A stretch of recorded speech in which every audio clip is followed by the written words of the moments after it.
നമസ്കാരം. കേരള രാഷ്ട്രീയ ചരിത്രത്തെ പിടിച്ചുകുലുക്കിയ ഏറ്റവും വലിയ അഴിമതിക്കഥയാണ് CMRL എക്സാലോജിക് മാസപ്പടി കേസ്. ഇടതുപക്ഷത്തിന്റെ മുഖംമൂടി അണിഞ്ഞ് അഴിമതിക്കെതിരെ വാചകമടിച്ച പിണറായി വിജയന്റെ തനിനിറം ജനങ്ങളുടെ മുന്നിൽ ഒരിക്കൽ കൂടി അഴിഞ്ഞ് വീഴുകയാണ്. മകൾ വീണയുടെ പേരിൽ നടത്തിയ കോടികളുടെ കൊള്ളയും അതിന്മേൽ ED നടത്തുന്ന ശക്തമായ നടപടികളും കേരളത്തിന്റെ പൊതുമനസാക്ഷിയെ ഞെട്ടിച്ചിരിക്കുകയാണ്. സേവനങ്ങളൊന്നും നൽകാതെ അന്നത്തെ മുഖ്യമന്ത്രിയുടെ സ്വാധീനം മാത്രം ഉപയോഗിച്ച് CMRL കമ്പനിയിൽ നിന്ന് കോടിക്കണക്കിന് രൂപ മാസപ്പടിയായി കൈപ്പറ്റിയെന്ന ഞെട്ടിക്കുന്ന വിവരങ്ങളാണ് ഇപ്പോൾ പുറത്തു വന്നിരിക്കുന്നത്. കർത്തയുടെ നിർണായക മൊഴിയും EDയുടെ തുടർ നടപടികളും പിണറായി കുടുംബത്തിന്റെ സാമ്രാജ്യത്തെ അടിമുടി പിടിച്ചുലയ്ക്കുകയാണ്. കേരളത്തിന്റെ ഭരണം വഹിച്ച മുഖ്യമന്ത്രിയുടെ കുടുംബം തന്നെ അഴിമതിയുടെ വേരുകൾ ആഴത്തിൽ ഇറക്കിയതിന്റെ വ്യക്തമായ തെളിവുകളാണ് ഓരോ ദിവസവും പുറത്തു വരുന്നത്. CMRL ഉടമ ശശിധരൻ കർത്ത EDക്ക് നൽകിയ മൊഴി ഈ കേസിൽ ടേണിംഗ് പോയിന്റായി മാറിയിരിക്കുകയാണ്. എക്സാലോജിക് കമ്പനിക്ക് കരാർ നൽകിയതും കോടികൾ കൈമാറിയതും അന്നത്തെ മുഖ്യമന്ത്രി പിണറായി വിജയനുമായുള്ള വ്യക്തിപരമായ അടുപ്പവും സ്വാധീനവും കാരണം മാത്രമാണെന്ന് കർത്ത അന്വേഷണ സംഘത്തിന് മുന്നിൽ തുറന്നു സമ്മതിച്ചു.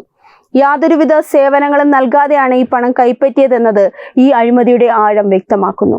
2024 ഏപ്രിലിൽ കർത്തയുടെ വീട്ടിൽ വെച്ച് ED നടത്തിയ ചോദ്യം ചെയ്യലിലാണ് ഈ നിർണായക വിവരങ്ങൾ പുറത്തുവരുന്നത്. രാഷ്ട്രീയ സ്വാധീനം ഉപയോഗിച്ചു പൊതു ഖജനാവിനെയും സ്വകാര്യ സ്ഥാപനങ്ങളെയും എങ്ങനെ കൊള്ളയടിക്കാമെന്നതിന്റെ ഉത്തമ ഉദാഹരണം കൂടിയാണിത്. ഇടതുമുന്നണി സർക്കാരിന്റെ ഭരണകാലത്ത് നടന്ന ഈ വലിയ സാമ്പത്തിക തിരിമറി കേരളത്തിലെ രാഷ്ട്രീയ ചരിത്രത്തിലെ തന്നെ ഏറ്റവും വലിയ കറുത്ത അധ്യായമായി മാറിക്കഴിഞ്ഞു. ശശിധരൻ കർത്തയുടെ മൊഴിയുടെ അടിസ്ഥാനത്തിൽ കള്ളപ്പണം വെളുപ്പിക്കൽ നിരോധന നിയമപ്രകാരം ED കടുത്ത സാമ്പത്തിക നടപടികളിലേക്ക് കടന്നിരിക്കുകയാണ്. വീണയുടെയും അവരുടെ കമ്പനികളുടെയും ബാങ്ക് അക്കൗണ്ടുകളും നിക്ഷേപങ്ങളും മരവിപ്പിച്ചത് ഈ അന്വേഷണത്തിന്റെ നേരിട്ടുള്ള തുടർച്ചയായാണ്. വീണയുടെ പേരിലുള്ള 16.5 ലക്ഷം രൂപയുടെ നിക്ഷേപങ്ങളും സ്വന്തം പേരിലും വിവിധ കമ്പനികളുടെ പേരിലും നടത്തിയ നിക്ഷേപങ്ങളും ഇതിൽ ഉൾപ്പെടുന്നു. ഈ മരവിപ്പിക്കൽ നടപടികൾ സംബന്ധിച്ച വിശദമായ റിപ്പോർട്ട് എൻഫോഴ്സ്മെന്റ് ഡയറക്ടേഴ്സ് അഡ്ജുഡിക്കേറ്റിംഗ് അതോറിറ്റിക്ക് മുൻപാകെ സമർപ്പിച്ചിട്ടുണ്ട്. ഇതിനു പുറമെ വീണയുടെ ഉടമസ്ഥതയിലുള്ള മറ്റൊരു കമ്പനിയായ ലേഖർ ഇന്ത്യയുടെ 15.5 ലക്ഷം രൂപയുടെ ബാങ്ക് നിക്ഷേപങ്ങളും ED മരവിപ്പിച്ചിട്ടുണ്ട്. ബാങ്ക് ലോക്കറിലുള്ള മൂല്യമുള്ള വസ്തുക്കൾ അടക്കമുള്ളവയും ഈ നടപടിയുടെ ഭാഗമായി പൂട്ടിയിരിക്കുകയാണ്. പരിശോധനാ വേളയിൽ വീണയുടെ വ്യക്തിഗത അക്കൗണ്ടിൽ വെറും 1.37 ലക്ഷം രൂപ മാത്രമാണ് ഉണ്ടായിരുന്നത് എന്നത് പണം എങ്ങനെയൊക്കെ വെളുപ്പിച്ചെടുത്തു എന്നതിന്റെ കൃത്യമായ സൂചനയാണ് നൽകുന്നത്. എക്സാലോജിക്കിന്റെ വിവരങ്ങൾ കെട്ടടങ്ങും മുമ്പാണ് വീണയുടെ പേരിൽ മറ്റൊരു കമ്പനി കൂടി രംഗത്ത് വന്നിരിക്കുന്നത്. മെഡിക്കൽ ഉപകരണങ്ങളുടെയും മറ്റും വിതരണം പ്രധാന പ്രവർത്തന മേഖലയാക്കിയ ലേഖർ ഇന്ത്യ കോർപ്പറേഷൻ എന്ന കമ്പനിയെക്കുറിച്ചുള്ള വിവരങ്ങൾ ED നടത്തിയ റെയ്ഡിലാണ് പുറത്തുവരുന്നത്. മെയ് 27-ന് വീണയുടെ വസതിയിൽ നടത്തിയ പരിശോധനയിലാണ് ഈ കമ്പനിയെക്കുറിച്ചുള്ള നിർണായക രേഖകൾ കണ്ടെടുത്തത്. എക്സാലോജിക് അഴിമതി കേസിന്റെ വ്യാപ്തി കൂടുന്ന രീതിയിലാണ് ലേഖർ ഇന്ത്യയിലേക്കും അന്വേഷണം വ്യാപിച്ചിരിക്കുന്നത്. തിരുവനന്തപുരത്തെ HDFC ബാങ്ക് ശാഖയിലുള്ള വീണയുടെ ബാങ്ക് ലോക്കറും ഈ കമ്പനിയുമായി ബന്ധപ്പെട്ട ഇടപാടുകളും അന്വേഷണ സംഘം ആഴത്തിൽ പരിശോധിക്കുകയാണ്. എക്സാലോജിക്കിന് പുറമെ മറ്റൊരു കമ്പനിയുടെ പേരുകൂടി ഉയർന്നു വന്നതോടെ പിണറായി കുടുംബത്തിന്റെ ബിസിനസ് സാമ്രാജ്യം എത്രമാത്രം ദുരൂഹത നിറഞ്ഞതാണെന്ന് പൊതുസമൂഹത്തിന് ബോധ്യമായിരിക്കുകയാണ്. കേസിലെ ഏറ്റവും പ്രധാനപ്പെട്ട വഴിത്തിരിവ് ശശിധരൻ കർത്തയുടെ മൊഴിയാണ്. 2017 മുതൽ 2020 വരെയുള്ള കാലയളവിൽ ഏകദേശം 2.78 കോടി രൂപയാണ് CMRL കമ്പനിയിൽ നിന്നും എക്സാലോജിക്കിന്റെയും വീണയുടെയും അക്കൗണ്ടുകളിലേക്ക് പ്രതിമാസ റീറ്റെയിനർ ഫീസായി ഒഴുകിയെത്തിയത്. സോഫ്റ്റ്വെയർ സേവനങ്ങളൊന്നും തന്നെ തിരികെ നൽകാതെയാണ് ഈ തുക കൈപ്പറ്റിയത് എന്നത് വിജിലൻസ് IT കമ്മീഷൻ രേഖകൾക്കൊപ്പം ശശിധരൻ കർത്തയും സ്ഥിരീകരിച്ചിരിക്കുന്നു. യാതൊരു സേവനവും നൽകാതെ പണം നൽകിയത് വഴിവിട്ട രാഷ്ട്രീയ സംരക്ഷണത്തിനും ആനുകൂല്യങ്ങൾക്കും വേണ്ടിയാണെന്ന കണ്ടെത്തലിൽ ED ഉറച്ചു നിൽക്കുകയാണ്. ഈ മൊഴി വീണയെ പ്രതി ചേർക്കുന്നതിനും പണത്തിന്റെ യഥാർത്ഥ ഉറവിടവും ലക്ഷ്യവും കണ്ടെത്താൻ മുൻ മുഖ്യമന്ത്രിയും നിലവിലെ പ്രതിപക്ഷ നേതാവുമായ പിണറായി വിജയനെ ചോദ്യം ചെയ്യുന്നതിലും EDക്ക് ശക്തമായ നിയമപരമായ അടിത്തറ നൽകുകയാണ്.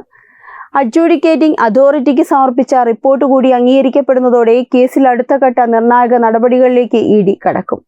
കർത്ത കുടുംബത്തിന്റെ 26 കോടി രൂപയുടെ സ്വത്തുക്കളും സാമ്പത്തിക നിക്ഷേപങ്ങളും ഇതിനകം തന്നെ ED മരവിപ്പിച്ചിട്ടുണ്ട്. നിയമവിരുദ്ധമായി പണമിടപാട് നടത്തിയെന്ന കണ്ടെത്തലിന്റെ അടിസ്ഥാനത്തിലാണ് കർത്ത കുടുംബത്തിനെതിരെയുള്ള ഈ കടുത്ത നടപടി. വരും ദിവസങ്ങളിൽ വീണയെ പ്രതിപട്ടികയിൽ ഔദ്യോഗികമായി ഉൾപ്പെടുത്തുന്നതിനൊപ്പം ചോദ്യം ചെയ്യലിനായി മുൻ മുഖ്യമന്ത്രി പിണറായി വിജയന് നോട്ടീസ് നൽകാനുള്ള തയ്യാറെടുപ്പിലാണ് അന്വേഷണ സംഘം. അഴിമതിയുടെ അധിപന്മാർ നിയമത്തിന് മുന്നിൽ മറുപടി പറയേണ്ടി വരുന്ന ദിനങ്ങളാണ് കേരളത്തിൽ വന്നെത്തിയിരിക്കുന്നത്. മുൻ മുഖ്യമന്ത്രിയായിരുന്ന പിണറായി വിജയനും കുടുംബത്തിനുമെതിരെ ഇത്രയും ഗൗരവമേറിയ തെളിവുകളും ഇ ഡി അന്വേഷണവും പുരോഗമിക്കും തോറും CPI നേതൃത്വം തുടരുന്ന മൗനം കുറ്റസമ്മതത്തിന് തുല്യമാണ്. അഴിമതിക്കെതിരെ വലിയ തോതിൽ സംസാരിച്ചിരുന്ന പാർട്ടി സ്വന്തം നേതാവിന്റെയും കുടുംബത്തിന്റെയും അഴിമതി പുറത്തു വന്നപ്പോൾ പ്രതിരോധത്തിലായിരിക്കുകയാണ്. രാഷ്ട്രീയ പ്രേരിതമായ നീക്കമാണിതെന്ന പതിവ് പല്ലവിയാണ് പാർട്ടി ആവർത്തിക്കുന്നത്. എന്നാൽ ശശിധരൻ കർത്തിയുടെ മൊഴിയും ബാങ്ക് അക്കൗണ്ട് രേഖകളും അഡ്ജുഡിക്കേറ്റിംഗ് അതോറിറ്റിക്ക് മുന്നിലെത്തിയ തെളിവുകളും വെറും രാഷ്ട്രീയ ആരോപണങ്ങളല്ലെന്ന് കേരളത്തിലെ സാധാരണ ജനങ്ങൾക്ക് മനസ്സിലായി കഴിഞ്ഞു. അധികാരത്തിന്റെ ഹുങ്കിൽ നടത്തിയ കൊള്ളകൾ ഓരോന്നായി പുറത്തു വരുമ്പോൾ ജനങ്ങളുടെ മുന്നിൽ തലകുനിക്കേണ്ടി വരുന്ന ഗതികേടിലാണിന്ന് കമ്മ്യൂണിസ്റ്റ് നേതൃത്വം. കേരള രാഷ്ട്രീയ ചരിത്രത്തിൽ ഇതുവരെ കാണാത്ത തരത്തിലുള്ള സാമ്പത്തിക കുറ്റകൃത്യങ്ങളുടെ പരമ്പരയാണ് ഈ അന്വേഷണത്തിലൂടെ പുറത്തു വരുന്നത്. ഒരു മുഖ്യമന്ത്രിയുടെ കുടുംബം തങ്ങളുടെ പദവി ദുരുപയോഗം ചെയ്ത് സ്വകാര്യ കമ്പനികളിൽ നിന്ന് മാസപ്പടി വാങ്ങിയെന്ന ആരോപണം കോടതിയുടെയും കേന്ദ്ര ഏജൻസികളുടെയും മേൽനോട്ടത്തിൽ തെളിയിക്കപ്പെടുകയാണ്. ലേക്കർ ഇന്ത്യയുടെയും എക്സാലോജിക്കിന്റെയും സാമ്പത്തിക സ്രോതസ്സുകളെക്കുറിച്ചുള്ള അന്വേഷണം കൂടുതൽ വ്യക്തതയിലേക്ക് എത്തുമ്പോൾ ഭരണതലത്തിലെ ഉന്നതർക്കേറ്റ കനത്ത പ്രഹരമായി ഇത് മാറും. നിയമത്തിന് മുന്നിൽ ആരും അതീതന്മാരല്ല എന്ന സന്ദേശമാണ് ഈ കേസ് കേരളീയ സമൂഹത്തിന് നൽകുന്നത്. അഴിമതിയുടെ ആഴവും പരപ്പും എത്രത്തോളമുണ്ട് എന്നുള്ളതും ഇതിൽ കൂടി മനസ്സിലാക്കാം. കേരളം കണ്ട ഏറ്റവും വലിയ സാമ്പത്തിക കൊള്ളയായി ഇതിനെ കാണാം. രാഷ്ട്രീയ സാമ്പത്തിക രംഗങ്ങളെ ഒരുപോലെ പിടിച്ചുയർത്തിയ ഈ കേസ് കേരളത്തിലെ ജനങ്ങൾ അതീവ ഗൗരവത്തോടെയാണ് ഉറ്റുനോക്കുന്നത്. സാധാരണക്കാരുടെ വോട്ട് വാങ്ങി അധികാരത്തിൽ കയറിപ്പറ്റിയവർ കുടുംബാംഗങ്ങളുടെ പേരിൽ കമ്പനികൾ ഉണ്ടാക്കി കോടികൾ തട്ടിയെടുക്കുന്നത് എങ്ങനെ ന്യായീകരിക്കാനാകും?